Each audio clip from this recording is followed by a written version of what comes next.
Just a few words at the beginning.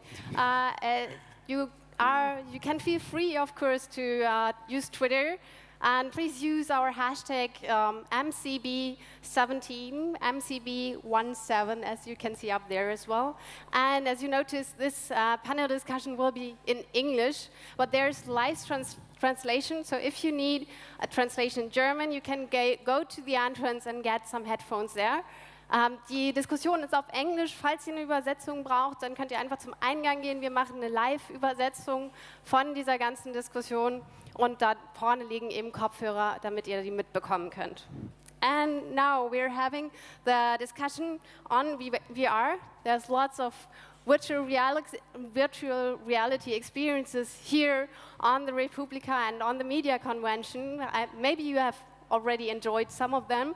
And it was a really big trend in 2015 and 2016. But recently, there have been some problems. Like, for example, Oculus closed its VR film studio. So there are rumors that this is just kind of a bubble, an overhyped trend. And that I want to discuss today with my great panel, with this great discussion members. And first one I want to introduce here on stage is Stephanie Yamas, who is Vice President of Superdata Research. So she's given research and analytics on digital gaming and immersive media. And she's advertiser and speaker on lots of big events like CES, South by Southwest, and GDL. Maybe you can move into the middle. Like. Okay. Thank you.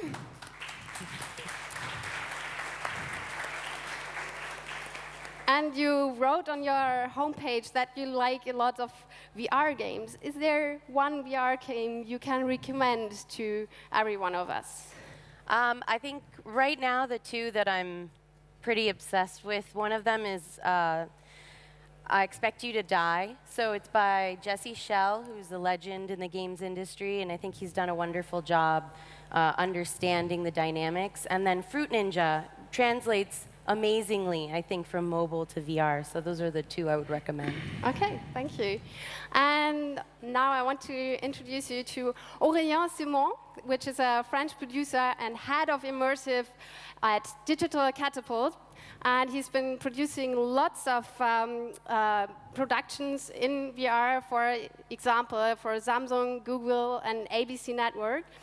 And maybe you can tell us as well, is there any VR experience that maybe you would even pay for if you were a user? I mean, there's probably a lot of them. I think the number one would be Tilbrush by Google, simply because it refers back to a date where Microsoft Paint was like open creation, and Tilbrush has this idea where it's the best way to sell VR and the best way to present open creativity. Okay. Thank you.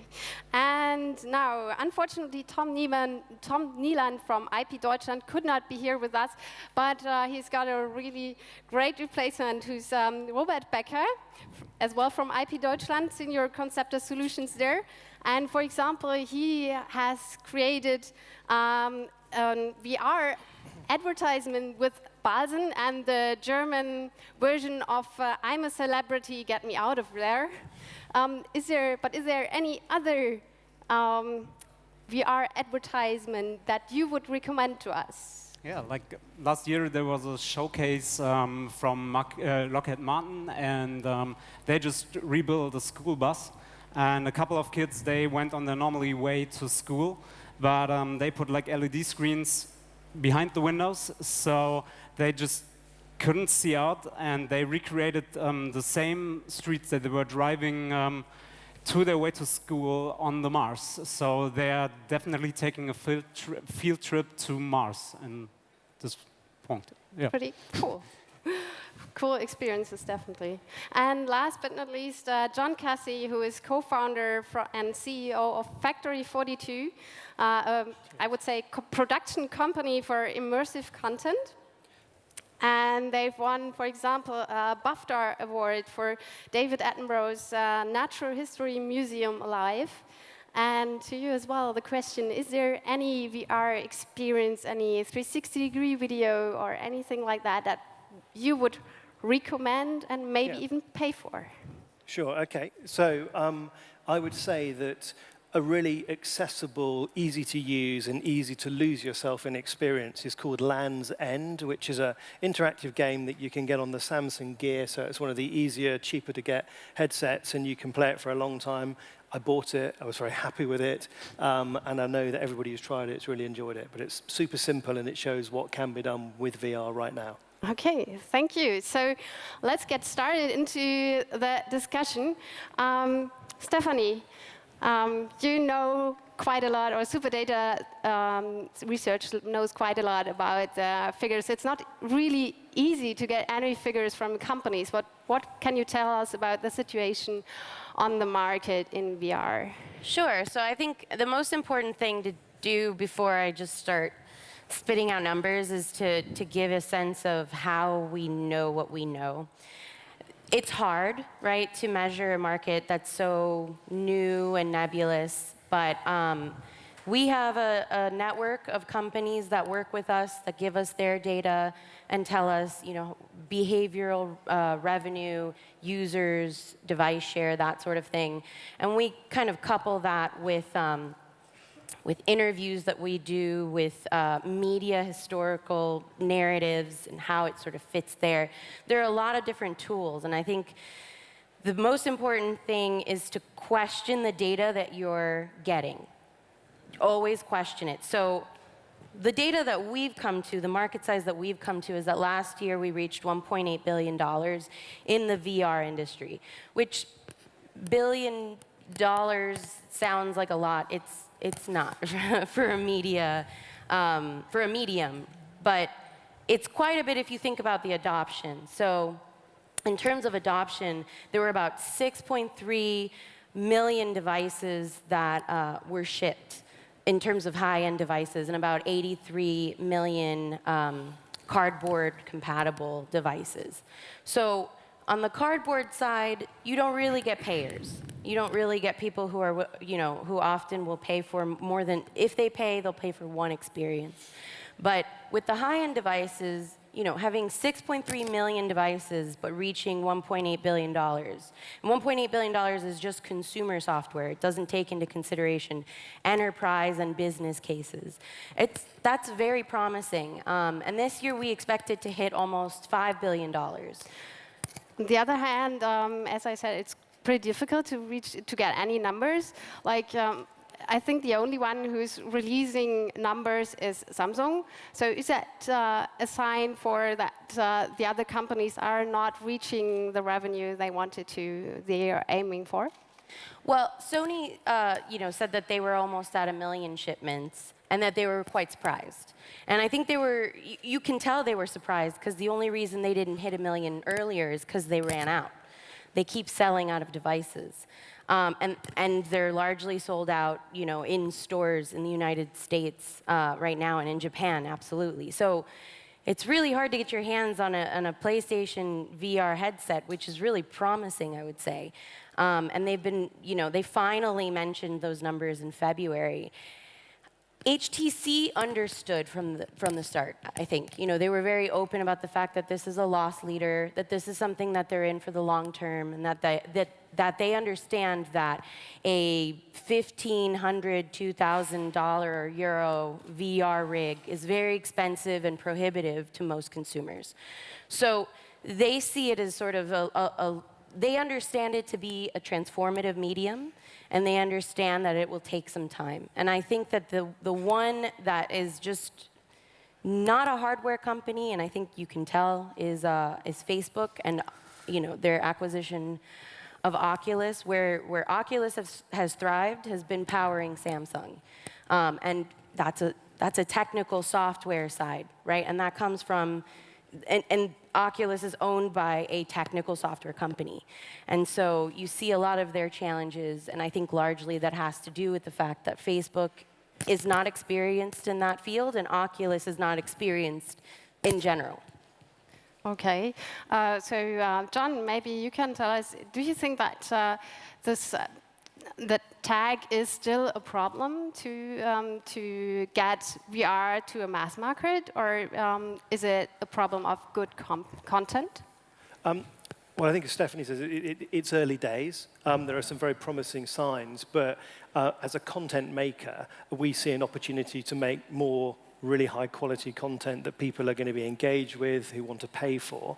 But that's not always straightforward, and finding ways to fund it, finding ways to sell it is, again, complicated. We're fortunate in that we've managed to create ideas that people have been prepared to invest in and back so that we can get those made. We recently announced a big partnership with Sky PLC, who obviously have channels here in Germany and in Italy and in the UK, with a big UK presenter, a big institution, and we will combine kind of TV, gaming, all sorts of different techniques in a VR experience. But it took a long time to develop that, to get it to the right place, that they were prepared to invest meaningful sums of money into it. Okay, could you think maybe as a business model of something like a VR for Netflix? Would that be a solution? Well, I think there's a number of companies trying to do that. I mean, my sense is probably Netflix will be the VR for Netflix in the end. Yeah, I mean, I think aggregating content in one place, building a subscription model is something that I think could be very promising. But you need a critical mass of content in one place so that people are prepared to pay a monthly subscription. So there is a shortage of good quality content at the minute. Yeah, I think critical mass for content as well is something that is really necessary for IP Deutschland, who is like marketing, advertising. And for you, it's really important to that you can sell a lot of reach to everyone, right? It definitely is. Like at the moment, like there is not much reach because like there's too less penetration in this market. That's like all our experience. They are like mobile VR. Like we don't produce anything that is for the high-end head-mounted displays at the moment. That is because we just need the reach of the people, and like it's also all our devices are. You can use all our apps that we built at the moment in VR or as a 360-degree video. Like you can switch it in the app.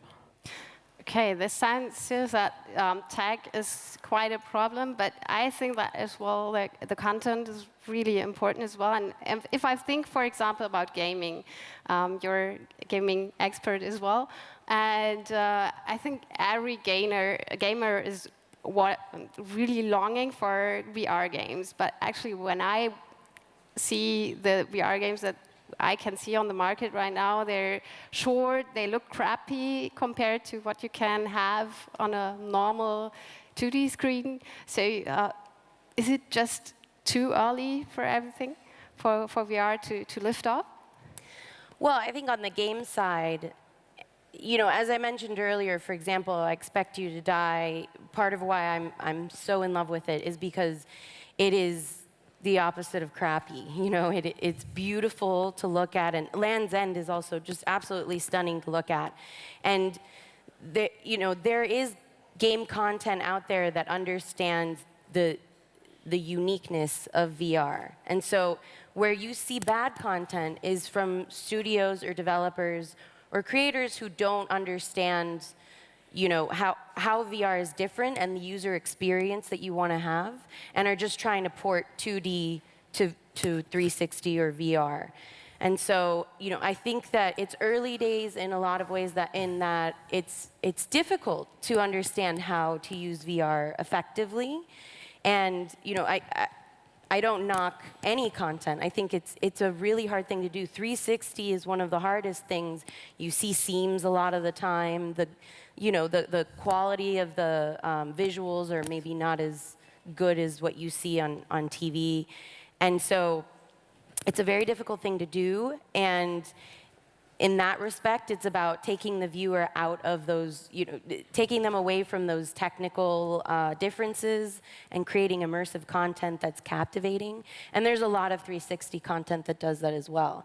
So it's really about developers and content creators sitting inside VR for a long time and understanding the different things. Like, for example, we work with a company that does advertising analytics, and so they look at where people look, you know, how long they look at certain things. And one thing that they told us is that people really don't look up or down. You know, there's a Fruity Pebbles commercial where you're in a bowl of cereal. I saw it maybe 4 times, and I had no idea.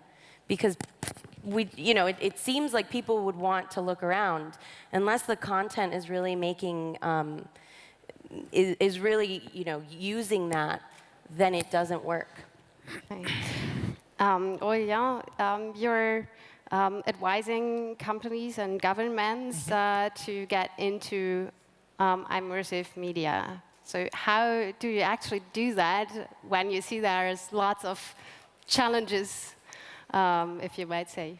Well, this is the 2 parts of my job. The first part is looking at the market failures and the difficulties in the market and trying to develop programs to fix it. And the second one is advising, as you said, businesses and governments. And I think one of the main thing I'm trying to advise on is the quality of content. And there's a lot of trial and error, obviously. But at the moment, we're at the stage where there is a lot of content for VR, but most of it is really, really bad. And because it's early stage for the technology, people won't make the difference between the technology and its content. And what I mean by that is the first time you try VR, whatever content you try on it will define whether you like VR or not. So if you try something good, you will think VR is great. If you try something bad, you'll think VR is terrible. But what would be great content? What do you think? Is it game shows or TV shows or additional content, whatever? There's many, many different markets within VR. So there is what we can call passive entertainment, there's active entertainment, and interactive in general. So there's many different segments, and you'll find good in all of them. You'll find good 360 films, you'll find good interactive, you'll find good games. One of the main things that I've noticed, because it's obviously very difficult to say what is good or bad, one of the main things that I've noticed is actually paying attention and understanding that VR is a new medium, so breaking all the traditional rules of 2D media and starting again from scratch, which is very difficult for traditional directors, for instance. If you look at 360 content, how to build a scene in 360 and make it engaging and interesting, and also accepting the fact that you're going to lose control of it because the audience will look wherever they want. That's very difficult for traditional directors and some very big names as well. We know that Steven Spielberg is struggling with it and is very interested in VR, but is struggling with the codes of it.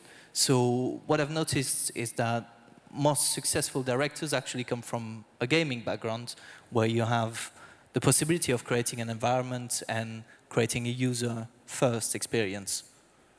But is there anything right now that you would say it's possible to have really a business model where people are really paying to see the content? Well, there is for early adopters. So early adopters, the great thing about them is that they will be ready to pay and try for pretty much anything. So, I mean, I'm in this situation, and anytime there's new content, which is on a weekly basis, anytime there's new content coming in VR, I want to try it. Because we're in this phase of trial and error, so you want to try what is good and what isn't. I think that would be a good question for everyone here on the panel to tell us what you think, what kind of VR production we will see in the future that might be successful. Maybe John Cassie. Well, hopefully ones that my company makes. I think that, I mean, it's interesting. I mean, our sense in VR is that you have to have you have to think differently, but you shouldn't throw everything that you know away from the world of content creation you come from. And so I think wonderful worlds that have sometimes familiar things in them, whether they are familiar talents or familiar locations or elements around those, are going to be popular.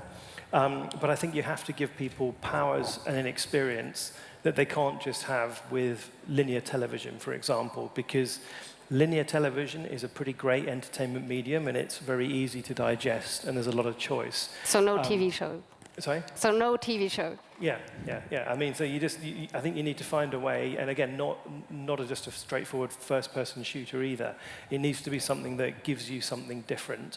And if you do it to high quality with powers that people can't normally have, that things they want to engage with, then I think you have a chance to persuade them to pay for it. But I think if you just offer them a 360 version of something they can watch on television anyway, I think it's challenging to make money out of that. That's my sense. I think that's I'm definitely the same opinion. I think it's very important that you change the way how you bring the content to the user, because now you're able to interact with things. You know, that's the medium who just enables you to do other things than just watching 2D television, and so I think that's pretty right. And I also think that we will see some more social components. Like at the moment, you still, if you have a look at Oculus rooms, it's still bulky. The characters are very, yeah, bulky. So I think this will also involve a lot. But is it really something that you can offer to your clients, a VR experience? At the moment, like the first bigger production you already mentioned was the I'm a Celebrity, Get Me Out of Here case. And over there you also have interactivity. Like we came from a gaming approach, and we put product placements in it. So that is one of the things we offer at the moment. But so in advertisement, I think that would be the first thing that I would think about when I would think about how to make money with a VR production. Is that possible at the moment? It's like we look at the moment. It's quite hard, to be honest. But we just look at it from a little bit wider view. So whenever we produce a VR experience, then we put it in a bigger package. Like you just buy a whole TV and digital ad package over at IP Deutschland, and that is how we make the money out of it. Okay, and there are quite a lot of trends in VR. Like I said, gaming is something, advertisement, and a huge trend is porn. It might be porn the way to save VR from the bursting bubble. What do you think? Anyone wants to answer? I don't think so. It looks really horrible. It really is grotesque. It's really, everything is so disproportionate. You feel very weird, and I don't think that you're very much aware the entire time that you are in VR, which is the exact opposite of what porn is supposed to do. So I think right now, absolutely not. And what do the man on the panel think? Well, there's a logistical problem as well. If you wear a headset and watch porn, you can't do what you're supposed to do when you're watching porn. So it's quite a logistical problem as well with it. Okay. No other comments? I mean, I will say that Pornhub is amazing with data. They put out a ton of data, all their data. And they have said that they do get, you know, significant traffic, and that it's mostly mobile, but I would imagine that that's a lot of people trying it to see what it's about. I don't think it has recurring users. Okay. And yeah, the recurring users is something that is really important for any kind of business model, I'd say. So we've seen quite a lot of huge unicorn productions, like really great things that need quite a lot of money. So what can we do to prevent those kind of unicorn productions that are not repeatedly done? Maybe, Aurélien, you can tell us about that. Well, this kind of content that you're talking about is key because it's the flagship content. Right now, all the big players are spending a lot of money to try and prove the quality of content. And Oculus Story Studio, which you mentioned in your early presentation, was crucial in that part. One of the key reasons why they closed it now is because they don't feel a need for it anymore. But there was a real need 2 years ago where they had to prove the case that creative content could be done in VR. And that's why Oculus Studio came about, and they spent a lot of money in it. I think now understanding the business models for it is the next big challenge for everyone in the industry, and that's surely what we're working on a daily basis. John Cassie, maybe you can say, like, as I mentioned, that you've won the BAFTA award and you're creating some more great experiences, but is that really that thing that drives us forward to create award-winning titles and content? Well, so credit where credit is due. It was my business partner who won the BAFTA, it wasn't me. Okay. So it was very much his work. But yeah, I mean, our approach is to create high-quality, entertaining content and hope that if it's really great, people will watch it and want to pay to watch it. And I think you've got to give people great stuff. You know, they have so many other choices. They can look at their phone, they can look at their television, they can, you know, do all sorts of different things. I think it's got to be good to stand a chance. And so that really is our approach. And then if you've got good stuff, it's how do you make it returnable? How do you use the technology you've built once to do other things? How do you make it episodic? It's all those sorts of challenges. And we're making progress, but it's early days. I mean, I think one of the things is, you know, VR is at a very early stage. It's kind of like the Stone Age. It's the time when mobile phones were this big. You know, it is a really early stage, and there's been a huge amount of hype, and inevitably there's going to be some disappointment. But my sense is that if you look at all the technological trends around processor speeds and memory and pricing and all those things, over time, as some sort of mix of VR, AR, mixed reality will become widespread. It's just a question of when rather than if. But what makes you optimistically that VR will progress and not as in the 90s where we already had a VR hype will just vanish? So I think one of the big differences is that the technology, from what I understand back in the day, it was very easy to make people feel unwell with VR because a lot of the technology within the headsets wasn't advanced enough. But now those speeds and prices have come down to the point, I mean, Stephanie's really got a better view of it than me, but it's a lot easier to create headsets that don't make people feel bad. And that trend is going to continue. And also, as content creators, things that we wanted to do 9 months ago that we couldn't do, we can do now. And we know that things that we want to do now and that we can't do, we'll be able to do very soon. So technology, I think, you know, evolves pretty quickly. It's not going to be straightforward, but we're confident that, you know, we can build a business that makes a profit in the short term, sustains, and then hopefully as the market grows, we can really scale it up. So what has to improve? Is it the headsets or the filming technology? Speaking of, I think it's a bit of everything, right? I mean, I think that, you know, the consumer experience, asking people to put on a headset is quite a big ask. It's a bit uncomfortable. It can be pricey, but technology for headsets, for filming, wider content choice. But I mean, it's interesting. The project we announced recently with a British TV presenter, a man called Sir David Attenborough, and he's very well known in the UK as a big presenter. But he actually, in 60 years to the very day before he announced the project with us, he was the boss of BBC Two, which was the first television channel in the UK to go colour. It was all black and white before then. And there was an interview the day before it launched where people were saying to him, why do we need colour TV? What's wrong with black and white? You haven't got anything to show. You've only got 6 hours of colour TV to show. It won't ever take off. And he had to say, well, you know, people will see the world in colour and they might want to see more stuff. So I think you have to start somewhere. And I think our challenge as people in the industry is to make sure that the first thing people see is good, so they come back, and to make it as good as it can be. And then I think there is a good chance the industry will grow, but there are no guarantees.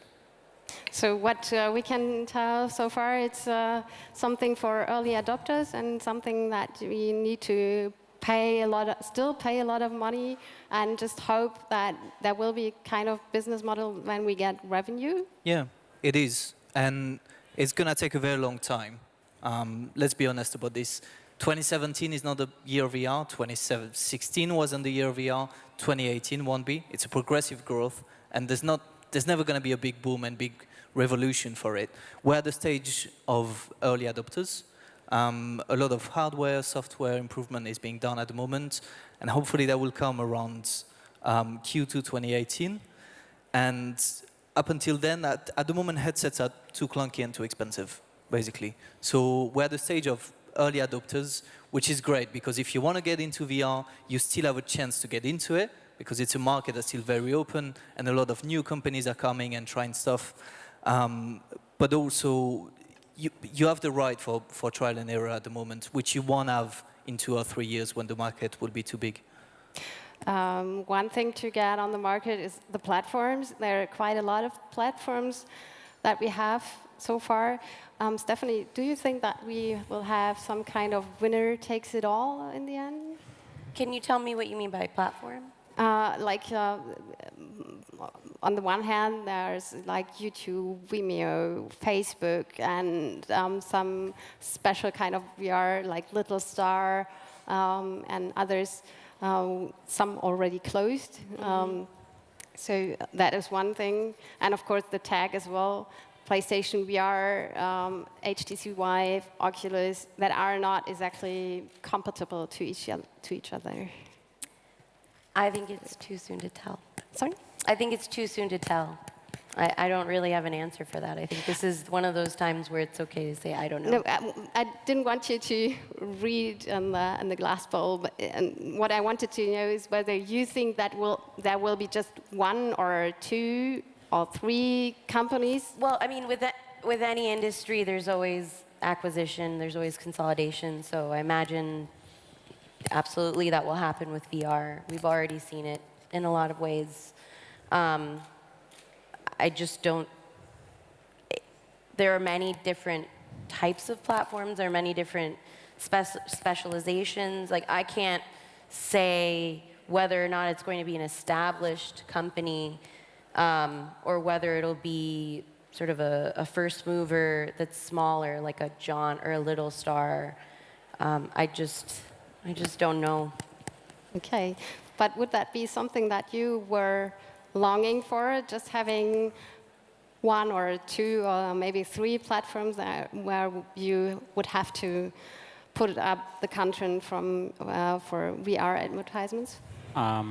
So far, like we're just hosting the content on our sites. Like licensing is also a model for us, but at the moment it's not the focus that we have. Like we are thinking more about technologies that you can host somewhere in the web. Like we're thinking about WebVR or WebGL, and I think also these technologies, they will evolve quite a lot during the next years, and we will see a lot, because for an advertiser it's quite good if you just got the possibility to play it on a website, and if you don't have to download an app. But on the other hand, on a website, that's not exactly the sense of the idea of VR. No, it's not, but it just makes it way easier to have a very, very short experience, you know? Like, at the moment, we're just planning, because we don't use the high-end headsets, and we just do it mobile, we just concentrate on short-form content and on gamification approaches, so. And those are easy to get a revenue from? Or easier?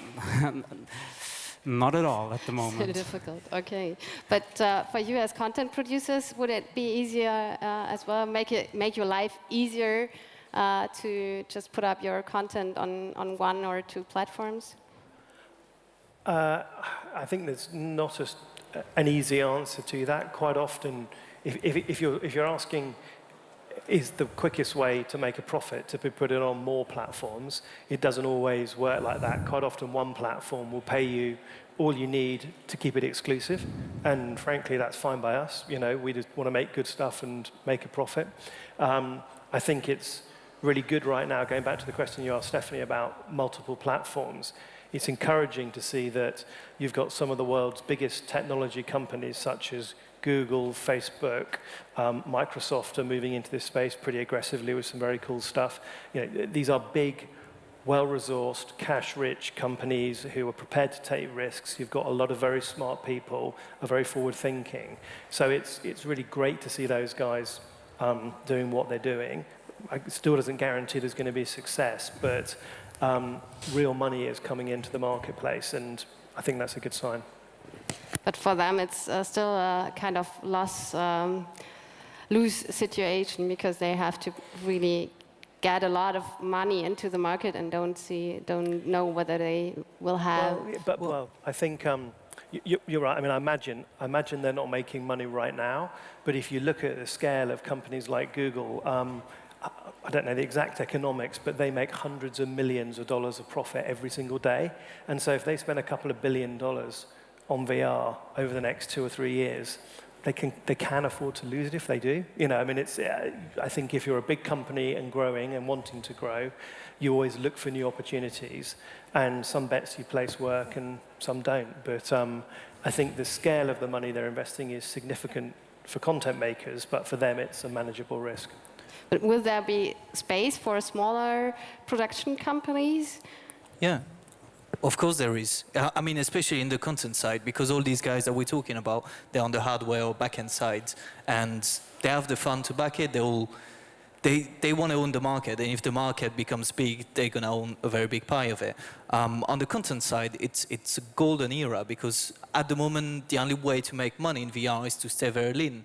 So if you compare it to a AAA title where you might spend 5–10 million on a game to expect 30 million of return, this is completely the opposite at the moment. It's a golden era for indie, where you spend 200K or 500K in a game and expect to generate revenue from the early adopters. And we've seen, you might have more data than me on that, but I think we've seen already more than 10 games reaching over $1 million. The big success story is obviously Job Simulator from Alchemy Lab. So there is possibility to make profit if you stay lean and keep your budget on a leash. Stephanie, can you tell about that? I mean, big companies are often risk averse. Big gaming companies are hugely risk averse, because they can make this, you know, they make millions on franchises every year. There's a new FIFA every year, and it always does better than the FIFA before. And they're using mostly the same technology. It costs them nothing, you know? Or, I mean, sure, it definitely costs a lot of money, I would say, to make a Call of Duty. They know they're going to make that back. They know that it's a successful franchise, and even if it's not the best Call of Duty ever made or the best shooter ever made, they're going to make that money back. So, for the most part, I think a lot of bigger content studios are very risk averse, and so right now it is the time for smaller companies to come in. You see a lot of people from large companies starting smaller companies and leaving those larger companies because they're not able to take advantage of this opportunity, and so they're building really fantastic content from smaller companies. And I think also, you know, a $5 million, $10 million game or piece of content just doesn't need to happen right now. You don't get sick in VR as much anymore, but I mean, the longest I've spent in VR is quite a long time, but I think I'm an anomaly, and that was maybe twice that I went over a half an hour. I mean, on average, people spend about 15 minutes every time that they're in VR. So 200, 500K, sure, that makes a lot more sense. And a leaner, more agile company can do a lot more, I think, than bigger companies. A lot of bureaucracy and a lot of need to change minds. Besides VR, there are some other great trends, like lots of people are talking now about augmented reality or mixed reality, that it would be even much more successful than virtual reality. So what do you think about this trend? Would mixed reality be something that you can sell to your customers?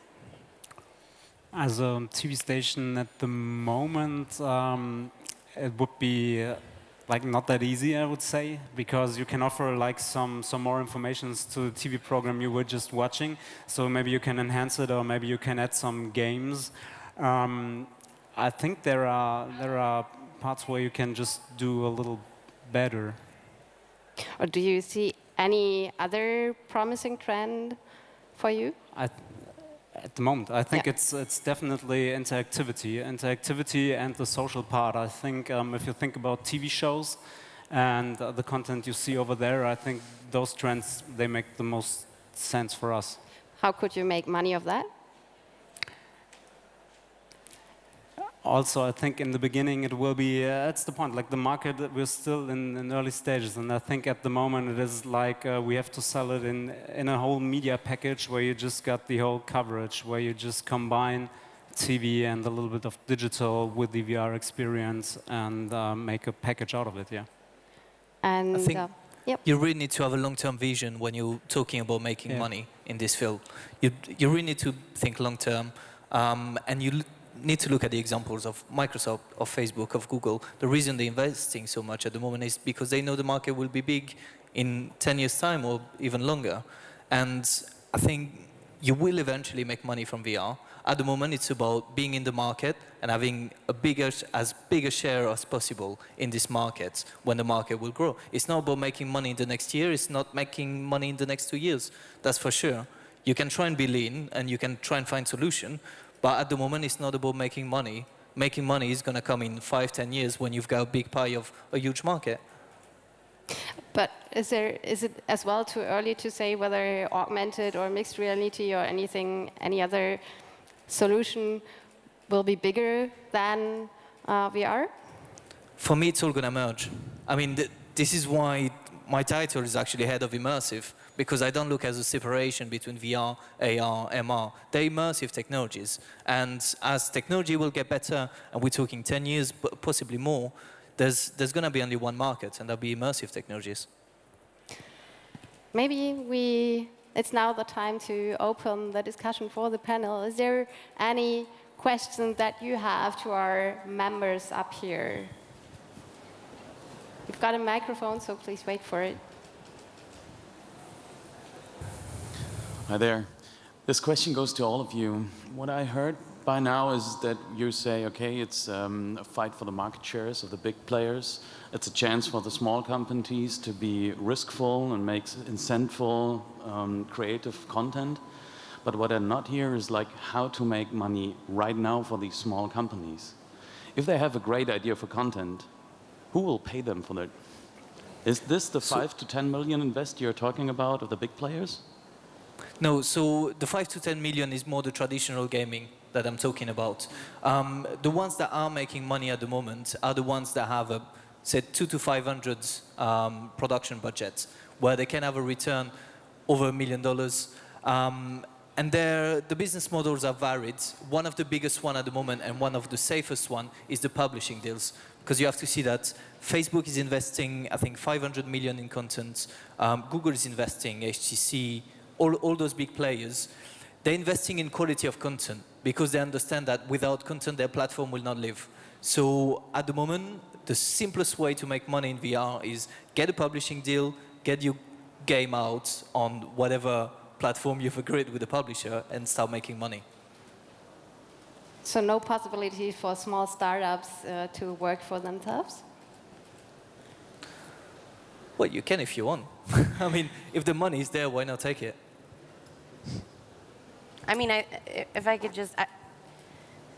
VR, to go into VR, the reason isn't going to be right now to make money. You know, it's going to be a long time before there's an ecosystem like we're seeing on other platforms where there's a large, you know, share of diverse companies making money. Right now, it's getting involved because there's going to be a critical mass, and you don't want to start from scratch when all these other companies have started. I think that Aurelian is completely right. John as well mentioned publishing deals. You know, like I know that CCP, so they're a games company. They did Eve Valkyrie. They did Gunjack. They've published on every single device, and they've never spent a penny because they got publishing deals, and they've been able to profit as a result. Not everyone's going to profit, but that's going to be a key way to be able to do so.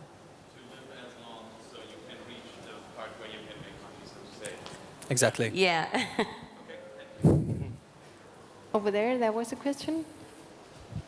Hi, thank you. My name is Michael. I'm developer of a video game called Dual VR. You can play it out there. It's for the HTC Vive. My question to Stephanie regarding the HTC Vive, actually. We developed for the Vive because back in the days the estimates on sales were higher. And the feeling I have now is that although a lot of devices were shipped, they're just lying around in marketing agency offices, other developer offices, perhaps some press offices and stuff, but nobody really has them set up at home and plays games on it. Do you agree on that? Can you see that in your data, that the recurring users for the HTC Vive platform are going down? That's a great question, absolutely. The Vive is the choice device right now for business and enterprise applications. At least it's one of the larger, one of the devices that are most largely used. And I do believe that there is a large share of Vives, or rather, I know that there are a large share of Vives that are being used for enterprise development or enterprise use. That's not to say, though, that those companies don't have gamers who are using those devices or buying them. You know, I think in a lot of ways we could think of VR on the enterprise side as almost like Excel. Someone described it from HTC Vive actually that way, in that you try it at work and then you think, wow, this is amazing, I need to have this at home. And so, you know, I think in time, a lot of those enterprise companies will convert people who normally wouldn't have tried VR in the first place. So I don't think it's hopeless, but I do think you're right. Maybe one of your others can as well tell us about whether you think that those headsets are being used really by real users. Can you say that? You know, I don't know. I mean, they don't tell us the information, which, you know, sometimes you get suspicious they don't tell you information because maybe they're not. But I think it comes back to this fundamental point of if you make the consumer experience a good one, a simple one, at the right price point and have good content, then I think it'll work. But if you don't have those ingredients, I think it's hard to get people to come back. I think it very much depends on the headset as well. If you look at the PlayStation VR, I doubt many enterprises are using PlayStation VR. But if you look at the HTC Vive, yeah, it's the favorite choice at the moment for enterprises. And this is a big business model as well. It's obviously something we're not really covering today because we're talking about more media and entertainment. But business solutions in VR is a very big market. And this is where HTC is being quite aggressive. Any more questions? Over there.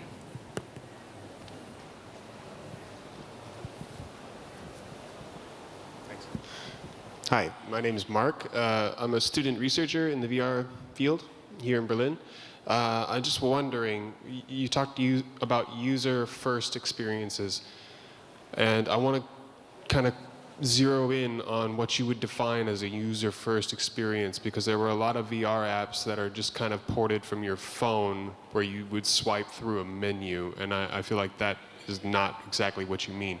So if you could tell me an experience that you would recommend, or one that would be even hypothetical, that would be pretty useful. So UX is key in VR at the moment, and it needs a lot more research and development. The number one is the one I mentioned earlier, is Steel Brush from Google, just for how intuitive it is and understanding that the person wearing the headset is the user in the virtual world. And I think there's difficulties about a lot of companies trying to part 2D content to 360 without understanding that in the case of 360 content, for instance, wherever the camera is, that will be where the user is. So there's a lot of understanding from the film industry, which is used to passive viewing and not really caring about the user, compared to the gaming world, where user is key, and the definition of the character and the user is really important. So I would say Steel Brush is my number one, simply because for me, that's one of the best UX at the moment available. There's a lot of experiment being done, and UX is definitely one of the key aspects where there needs to be progress if we want the market to get bigger. Can I just add to that, just the point on tilt brush, because I don't know how many people in the room have played or used tilt brush, but it is back to that point of giving people powers that they can't have in normal life. I do think that's where it's so strong, because people can, they've been painting on the walls of caves for hundreds of thousands of years. They then paint on canvases, but people haven't been able to paint in mid-air before and move around and create sort of light-driven sculptures. And I am terrible at painting, but I absolutely love tilt brush. It's a very joyous, uplifting, fun experience, and I think they've nailed the user experience really, really well. I think I've seen it build up somewhere here on the Republika as well, somewhere in their exhibitors area. So if you want to try it out, I think there was one exhibitor who's got a HTC Vive with tilt brush. I think the last point on tilt brush, the last point is that really what's amazing is how intuitive it is. What I mean by that is I can get kids, I can get older people in tilt brush, and I just give them the controllers and they intuitively understand it. It doesn't need any explanation. That's what Go VR is. Like, VR is the creation of a virtual world that's intuitive and matched to the actual movements of the real world. That's what I find fascinating in the development of it, is how intuitive it is. Robert, could you maybe think of any opportunity of kind of a product placement in Google Tilt Brush? Would that be a use case for your customers? It's quite hard to say. Like, of course, you could, like, we got similar experience where we just place like digital placements or digital products in our games. But I don't think that Google Tilt Brush is the platform for that, because it's a very creative app and you want to construct something over there, and so I think yeah.